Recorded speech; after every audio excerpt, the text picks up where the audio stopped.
무슨 일이에요?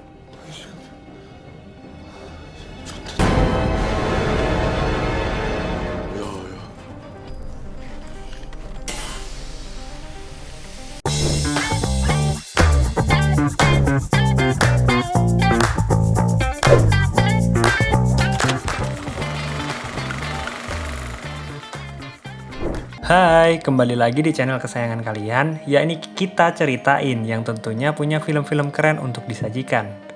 Nah, di video kali ini kita bakal bahas soal film Korea Selatan berjudul Asphalt. Di film ini kita bakal melihat upaya sekumpulan tentara untuk menghentikan letusan gunung Baekdu yang berada di Korea Utara.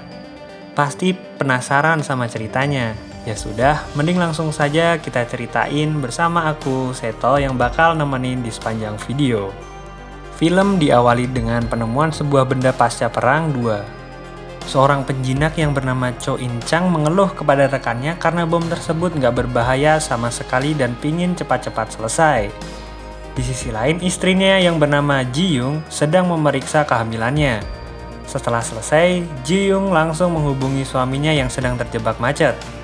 Ketika macet tersebut, Cho mendengar sebuah berita kapal USS Watson yang akan berlabuh di pelabuhan Chongjin dalam rangka pertukaran budaya.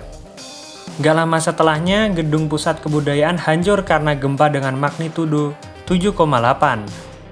Gempa menjalar sampai ke tempat Cho sehingga dia langsung tancap gas untuk kabur. Bahkan ketika mobilnya sudah rusak, tetap harus menghindar gedung yang runtuh bersama orang-orang lain. Hal ini sontak membuat dunia panik, sehingga sekretaris presiden bernama Yo Kyung menemui Kang Bung Rae, yakni seorang profesor yang sudah memprediksi kejadian ini dari 3 tahun lalu.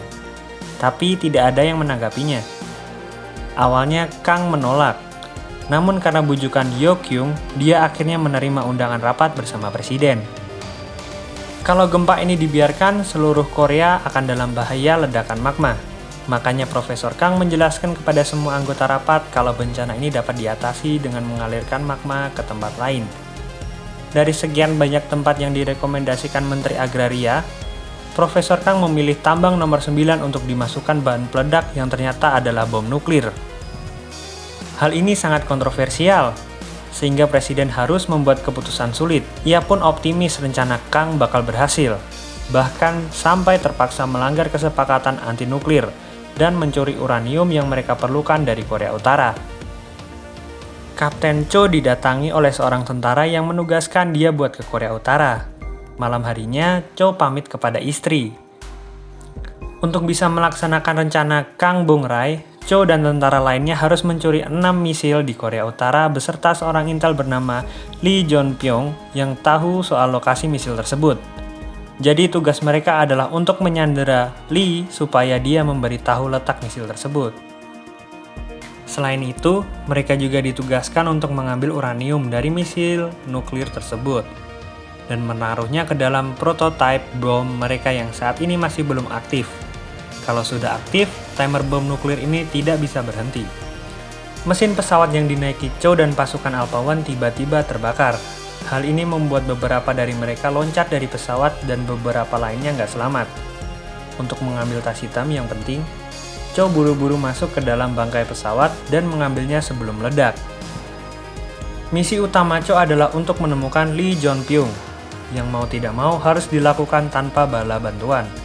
Cho pun menjelaskan tugas kepada tentaranya untuk menaruh bom di tambang nomor 9 dan mematikan misil punya Korea Utara. Namun sebelumnya mereka harus mengambil Lee Jon Pyong terlebih dahulu di penjara yang dapat dilakukan dengan mudah karena sedang ada kerusuhan.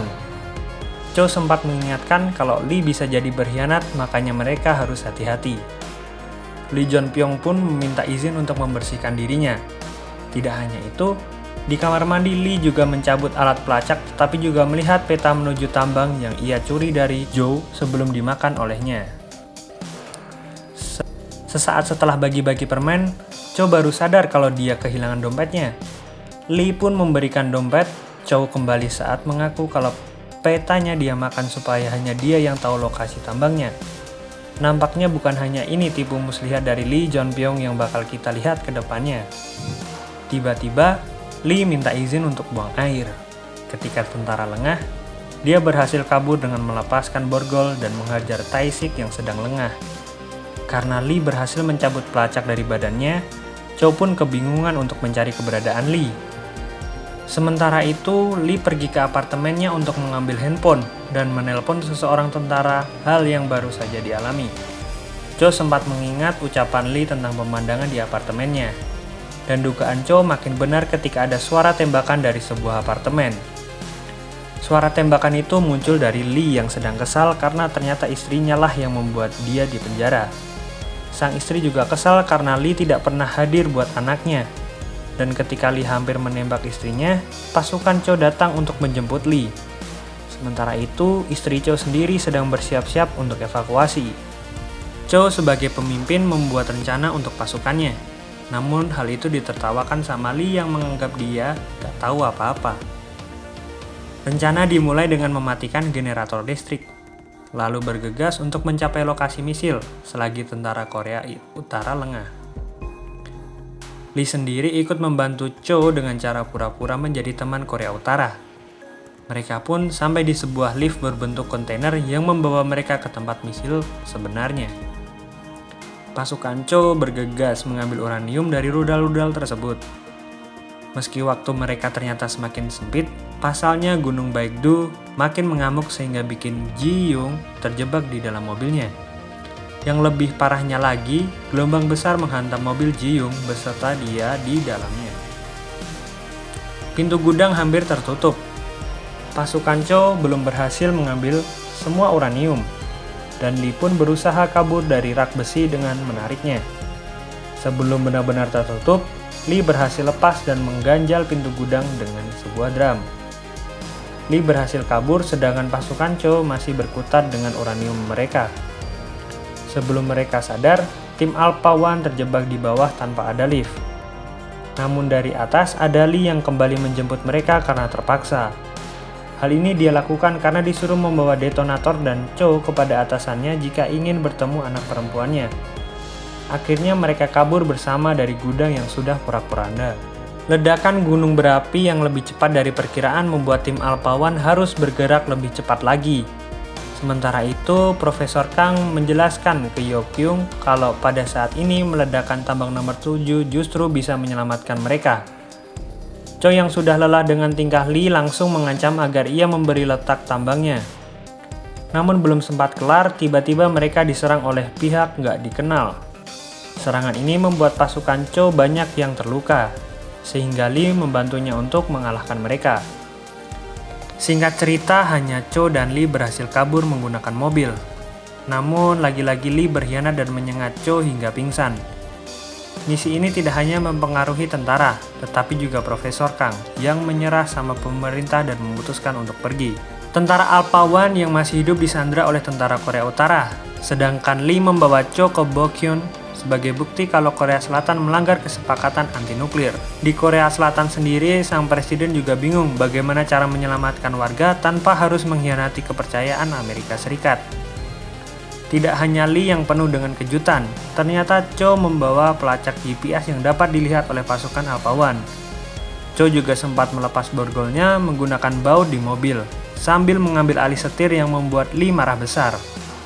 Pertengkaran pun terjadi sampai mobil mereka terbang bebas dan menabrak batang pohon besar. Ji Young yang selamat dari terjangan gelombang pun menghentikan bus yang saat itu dinaiki oleh Kang. Mereka sempat bicara satu sama lain.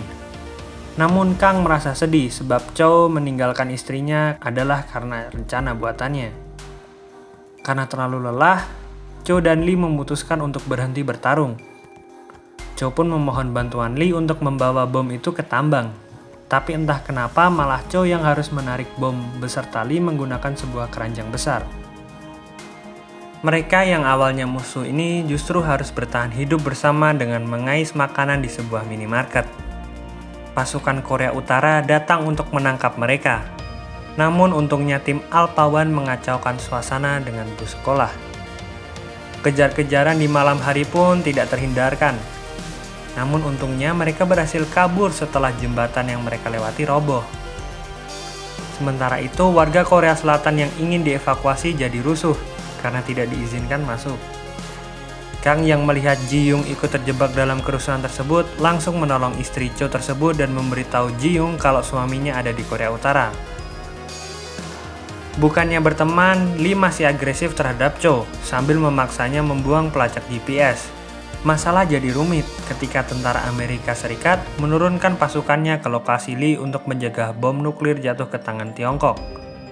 Profesor Kang lalu menghubungi Yo Kyung untuk memberikan koordinat baru ke Cho. Untuk melakukan ini, Yo Kyung harus melakukannya diam-diam agar tidak dicurigai Amerika Serikat. Meski begitu, ia tetap ketahuan sehingga mau tidak mau Yo Kyung harus dipecat supaya Presiden Korea Selatan tidak ikut dicurigai Amerika Serikat.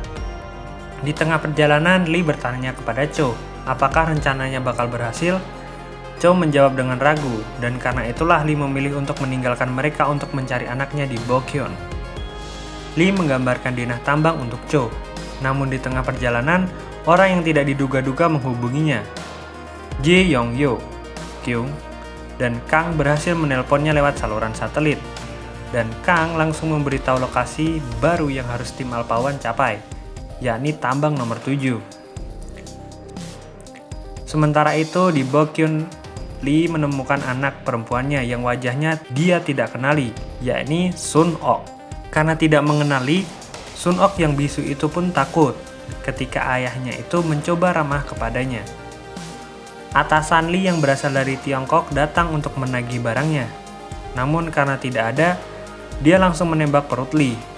Nyawa Lee hampir saja diambil oleh orang ini. Sampai tiba-tiba pasukan Amerika Serikat datang untuk menyerbu kelompok Tiongkok tersebut. Yang makin mengejutkan, Cho justru datang bersama detonator bom. Alasan Cho datang sebenarnya sederhana, yakni karena hanya Lee yang tahu lokasi barunya, dan akhirnya semua pihak berkumpul pada satu tempat yang sama. Setelah pimpinan Tiongkok tersebut melihat bomnya, ternyata detonator sudah diaktifkan, sehingga Cho dan kawan-kawan punya waktu sedikit untuk menaruhnya di tambang nomor 7. Meski yang lainnya panik, Cho sangat tegas menyatakan untuk membawa bom ini ke lokasi yang seharusnya. Dia menyuruh kedua pasukannya untuk menjaga Lee dan Sun Ok, sedangkan dia pergi untuk menaruh bomnya sendiri. Lee yang keras kepala seperti biasanya meminta untuk menemani Cho dan meninggalkan anaknya. Di perjalanan, Cho menelpon Ji Yong untuk menanyakan kabarnya, sekaligus pamit untuk misi terakhirnya. Cho dan Lee pun semakin dekat dengan Gunung Baekdu yang warnanya sangat menyala. Dengan mobil taksi seadanya, mereka berjalan menerobos bola api dan gempa bumi. Sesampainya di tambang, mereka menggunakan kereta kecil untuk membawa bom nuklir hingga sampai lokasi. Sementara itu, rahim Ji Young mengalami kontraksi, sehingga harus ditangani. Gempa yang makin parah membuat tambang kehilangan daya listrik sehingga lift nggak bisa digunakan. Meski rencana awalnya adalah meledakkan lift dan pergi ke bawah menggunakan tali, namun Lee punya rencana sendiri. Ia mengorbankan dirinya untuk mengantarkan bom sendiri di dalam lift tanpa jalan kembali. Dengan kaki yang lumpuh, Lee mendorong bom tersebut sampai ke dalam tambang. Cho berlari ke mobil untuk kabur, dan Ji Young berhasil melahirkan anaknya dengan selamat. Entah apa rencana Kang berhasil, namun semuanya sudah berusaha sebisanya. Di adegan berikutnya kita melihat Cho yang hidup dengan istri dan anak barunya. Tidak hanya itu, Sun Ok juga tinggal bersama mereka, sesuai dengan permintaan Lee sebelum dia mengorbankan hidupnya. Itu dia alur cerita dari Aspal yang penuh action dan drama di dalamnya. Gimana kira-kira filmnya menurut kalian? Langsung aja komen di bawah ya. Dan yang terpenting, jangan lupa buat like video ini dan jangan lupa buat nyalain lonceng di channel ini supaya nggak ketinggalan penjelasan alur film-film seru lainnya. Sampai jumpa.